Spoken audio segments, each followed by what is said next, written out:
নমস্কার, শেয়ারবাজ থেকে আমি শাশ্বত মিত্র। আমার এডুকেশনাল চ্যানেলে আপনাদের সবাইকে স্বাগত। মার্কেট দেখলেন আজকে সকালবেলা দারুণভাবে একদম 600 প্রায় কাছাকাছি, নিফটি 24,600 কাছাকাছি হাই, মানে 589.15 24589.15 হাই করে সেখান থেকে কারেক্টিভ হলো এবং আবার আগের দিন 200 অবধি লো করেছিল, আজকেও 240 অবধি লো করলো নিফটি। লাস্টে অবশ্য 12 পয়েন্ট প্লাসেই বন্ধ করেছে 346-এ। কিন্তু কি লেভেল আপনাদের গত দুদিন 3 দিনের ভিডিও বলে আসছি যে 350-এর ওপরে বন্ধ করা, সেটা কিন্তু কিছুতেই হচ্ছে না। 400-র ওপরে চলছে, যাচ্ছে, আবার নিচে চলে আসছে, কিন্তু 350-এর ওপরে দুটো ক্লোজিং, যেটা নিফটিকে পরের 823 24,800 25,200-র দিকে নিয়ে যাবে, সেই জায়গাটাই যাচ্ছে না। কিন্তু আগের দিনের মতোই যে ওপর লেভেলে হিউজ একটা সেলিং চলে আসছে হঠাৎ করে, আজকে যখন 24,589 গেল, সে সময় ভাবাই যায়নি নিফটি আবার 24,250-এ ইন্ট্রাডেতেই আসতে পারে, এত স্ট্রং দেখাচ্ছিল এবং আজকে সব দিক দিয়ে মার্কেটের চান্স ছিল ওপরে, মানে এই কি লেভেল 24,400 24,500 টাকায় পেরোবার।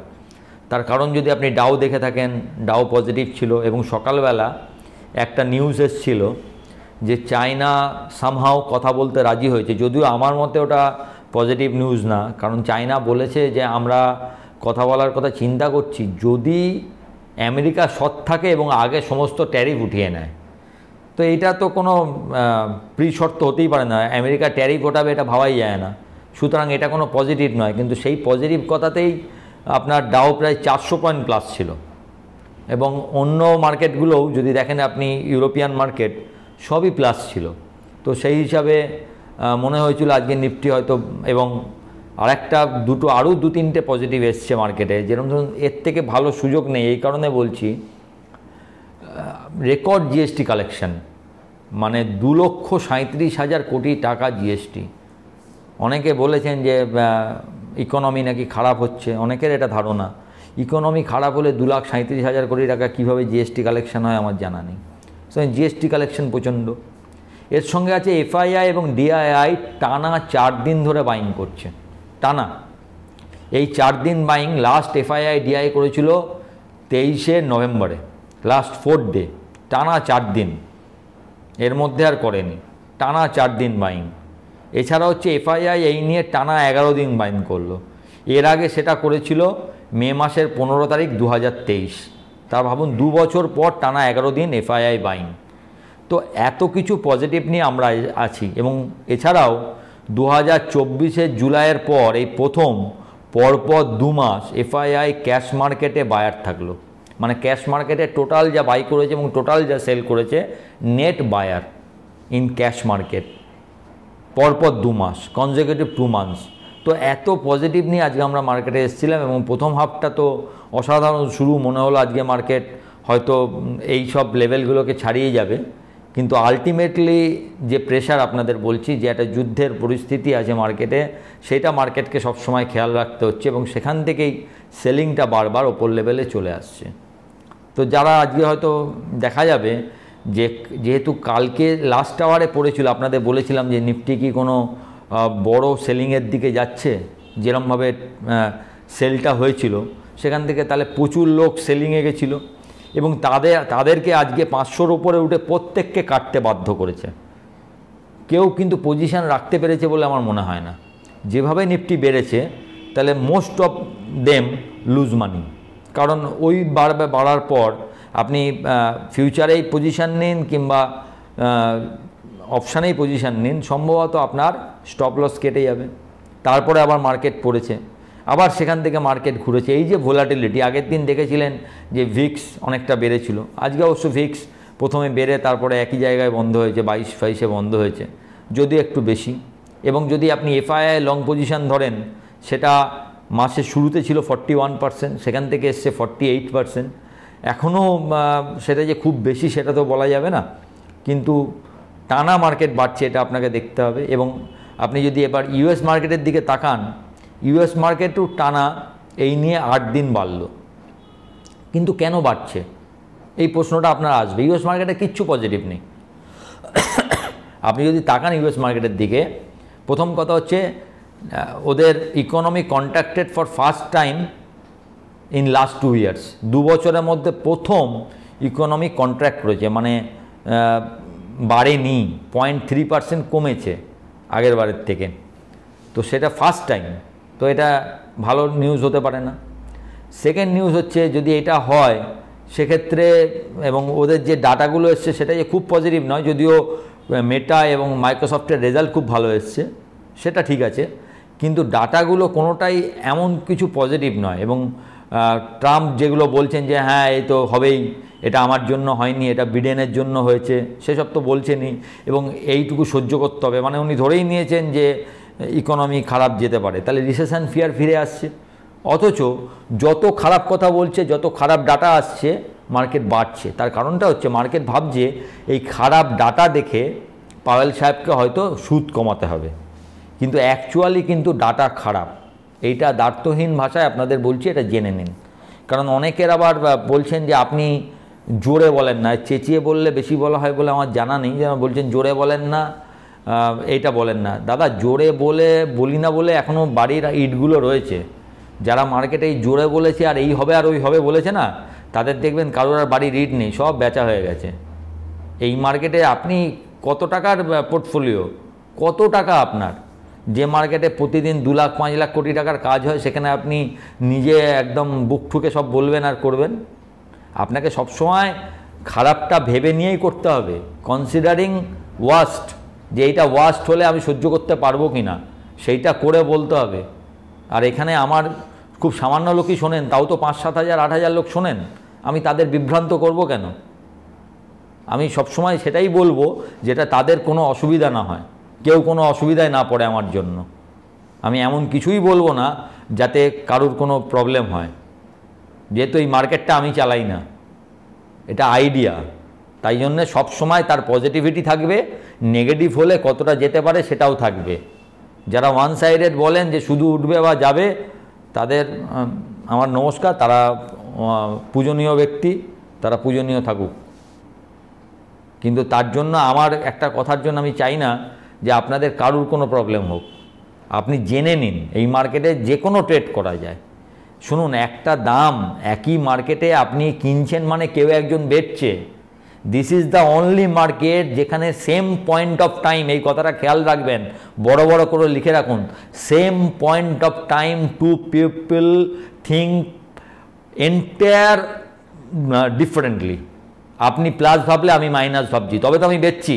আপনি কিনছেন, আপনি ভাবছেন ওপরে যাবে, আমি ভাবছি নিচে যাবে, তবে আমি বেচছি, আপনি কিনছেন, তবে একটা ট্রেড হচ্ছে।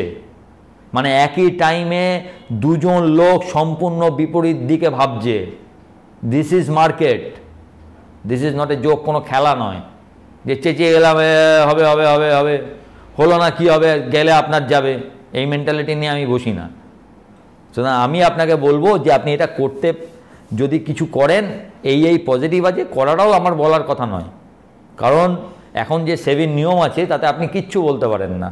আপনি শুধু বলতে পারেন এই সিনারিও আছে, এই পজিটিভ আছে, এই নেগেটিভ আছে, নেগেটিভ হলে এইটুকু হতে পারে, পজিটিভ হলে এইটুকু হতে পারে। এবার আপনি হিসাব করবেন রিস্ক রিওয়ার্ডটা কী আছে। এগুলো নিয়ে আমার আগের ভিডিও আছে, এগুলো একটু দেখবেন, ভেবে নেবেন যে কোনটা পজিটিভ হলে সেটা আপনি সহ্য করতে পারছেন কি না, নেগেটিভ হলে, আর তার এগেনস্টে পজিটিভ ঠিক আছে কি আছে। যদি দেখেন কোনো জায়গায় আপনার 100 টাকা লসের এগেনস্টে 200, 300 বা 500 টাকা লাভ আছে, সেই ট্রেডটা সবসময় নেবেন। কিন্তু কখনো ভাববেন না যে 100 টাকা লস হতে পারে না। 1:2 এর ওপরে যে কোনো ট্রেড যদি হয়, যেখানে আপনার লসের পরিমাণ 1 টাকা হলে লাভের পরিমাণ 2 টাকা হবে বা 1.5 টাকা হবে, অ্যাটলিস্ট 3-5 টাকা হলে ভালো, সেই ট্রেডগুলো নেওয়া যায়। কারণ এখানে কি হবে, ধরুন আপনি একটা জিনিসে 5 টাকা লাভ করেছেন, তাতে আপনার 4 বার স্টপ লস থাকবে, 4টে টাকা, 4 বার যদি আপনার 1 টাকা করে স্টপ লসও যায়, একটাই 5 টাকা পাওয়া মানে 5 - 4, 1 টাকা আপনি পজিটিভ থাকবেন। এই মার্কেটে আপনি থাকতে পারবেন। এ কথাগুলো যারা ওয়ান সাইডের বলবে তারা আপনাকে বলবে না, কারণ তাদের কিছু যায় আসে না। আপনার পয়সা গেলে আপনার যাবে, আমার যায় আসে, আমি এরকম কথা বলবো না। আর শেয়ারের নাম বলছেন, শেয়ারের নাম এখন আর বলা যায় না, সেবি যে রুল করেছে ইনফ্লুয়েন্সারদের জন্য, তাতে শেয়ারের নাম বললেও তার 3 মাসের আগের ভ্যালুয়েশন বলতে হবে। যেটা আমি বলতে পারি যে আমার এই সেক্টরটা ভালো লাগছে, এর ভালো খবর আছে, এই ঘটনা ঘটেছে, সেটা আমি বলতে পারি, কিন্তু কোনো শেয়ারকে রেকমেন্ডেশন দেওয়া যাবে না। এবার আমি সেক্টর বললাম, ভালো লাগা বললাম, সেটা যদি আপনারা এইটুকু যদি হয় যে সমাজদারকে লিয়ে ইশারাই কাফি হয়, সেটুকু আমি বলি, সেটা আপনি সমাজদার হলে বুঝতে পারবেন। আমার যা বলবার পরিষ্কারভাবে আপনাদের বলি, শুনবেন কি শুনবেন না সেটা আপনাদের ব্যাপার। আগের দিনও বলেছি, দরকার পড়লে আগের দিনের ভিডিও দেখে নেবেন, পরিষ্কার বলা আছে কি বলতে চাই। কি করবেন সেটা অবশ্যই আপনার ব্যাপার, এবং আপনি যাকে আপনার মনে করেন আপনার ট্রেড নিয়ে, যার থেকে আপনি যে সেবি রেজিস্টার্ড লোকের থেকে আপনি আপনার ট্রেড নিয়ে আলোচনা করেন, তার সঙ্গে আলোচনা করে আপনাকে করতে হবে। যাই হোক, আমার মনে হচ্ছে যেটা মার্কেট দেখেছেন 350-এর ওপর যেতে পারছে না, এবং যত দিন যাচ্ছে তত মার্কেটের একটা ধারণা তৈরি হচ্ছে যে কোনো দিন ভারত হয়তো পাকিস্তানের উপর আঘাত আনতে পারে, এবং সেইখানে সেইটা যুদ্ধতে পরিণত হোক না হোক, কি বেশি হোক কম হোক যাই হোক, তার একটা নিজার্ক রিয়াকশান থাকে। সেই নিজার্ক রিয়াকশানটা ভয় পাচ্ছে মার্কেট, যার ফলে মার্কেট খুলে যে পজিটিভ সেটা করতে পারছে না। নাহলে মার্কেটের যা ডাটা ছিল, আমাদের মার্কেটে রেকর্ড জিএসটি কালেকশন 1,25,000 কোটি টাকার ওএমও, এই অবস্থায় আবার রিজার্ভ ব্যাঙ্ক দিয়েছে। সাধারণত এগুলো মার্চে এগুলো দেয়, মে মাসে আবার দেবে, এটা ভাবাই ছিল না। রিজার্ভ ব্যাঙ্কের চেয়ারম্যান অতুলনীয় কাজ করছেন। এত কিছুর পরে মার্কেটটা মিনিমাম 25,200 থাকার কথা ছিল। এই যে মার্কেটটা 24,400 আছে, তার কারণ হচ্ছে মার্কেট ভারত পাকিস্তানের যে পরিস্থিতি রয়েছে সেটা নিয়ে চিন্তিত। সুতরাং সেইটা যতক্ষণ না মাথার ওপর থেকে যাচ্ছে, আপনি কোনো দিকেই ভালো কোনো পজিশান দেখতে পাবেন না। কিন্তু একটা কথা মনে রাখবেন যে আমেরিকা যে ভালো করছে বলে যে আমেরিকা খুব ভালো আছে এটা নয়, এটা জানবেন। এবং আপনারা যারা আমার সঙ্গে সেমিনারে গেছিলেন তাদের আরেকটা বলেছিলাম, অনেকে আমাকে এটা নিয়ে আগেও বলেছেন যে ডলার দাম তখন 88.50 ছিল, বলেছিলাম 82-র দিকে আসবে। আজকে দেখবেন 84.25, 84.30 এসে গেছে। মানে ডলার প্রায় 5 থেকে 6% স্ট্রং হয়েছে টাকা ডলারের তুলনায়। সেই তখন বলেছিলাম হায়েস্ট টাইমে, যখন মানে লোকে বলছিল 91, 92, 94 টাকা হয়ে যাবে টাকার দাম। তো সেই দিকেই মার্কেট আসছে এখন। এর মধ্যে দেখুন যে শনি রোববার লক্ষ্য রাখবেন যে ওই ফ্রন্টে কিছু হয় কি না। এই ফ্রন্টে এমনি কিছু খারাপ নেই। আবার সেই একই গোল গোল লেভেলগুলো মনে রাখুন, 350-এর ওপরে যদি ক্লোজ দেয় দুদিন খুব ভালো। ইমিডিয়েট কি দেখবেন? ইমিডিয়েট দেখবেন 589.15, আজকের যেটা হাই সেটা পেরালে মার্কেট আরও স্ট্রং হবে। যদি 200 গতকালের যে লো সেটা ভেঙে যদি কোনো দিন এর মধ্যে বন্ধ করে, তো মার্কেট একবার 23,800, 23,600 এই অবধি যেতে পারে। এবার 23,800 গিয়ে আপনাকে 23,800 ভেঙে গেলে আপনি নেগেটিভ হলেন। এবার নেগেটিভটা দিয়ে আবার 23,600 থেকে ঘুরিয়ে আবার 23,800 উপর বন্ধ করে দেয়, তাহলে আপনি সামাও বাঁচলেন, মানে ইন্টারের মধ্যে ব্যাপারটা হয়ে গেল। সেটা যদি না হয় তখন দেখতে হবে মার্কেট আরও কতটা নিচে আসবে, সেই সময় পরিস্থিতি কি তার উপর নির্ভর করবে। কিন্তু আমাদের ইকোনমিক্যাল পরিস্থিতি যদি বলেন কেন এফআইআই বাই করছে, তার কারণ ইকোনমি ভালো হচ্ছে। বলেছিলাম রেজাল্ট খুব খারাপ হবে না, রেজাল্ট দেখেছেন এখনও পর্যন্ত সেরম খারাপ রেজাল্ট কিছু আসেনি। সুতরাং এইগুলো আমাদের জন্য পজিটিভ।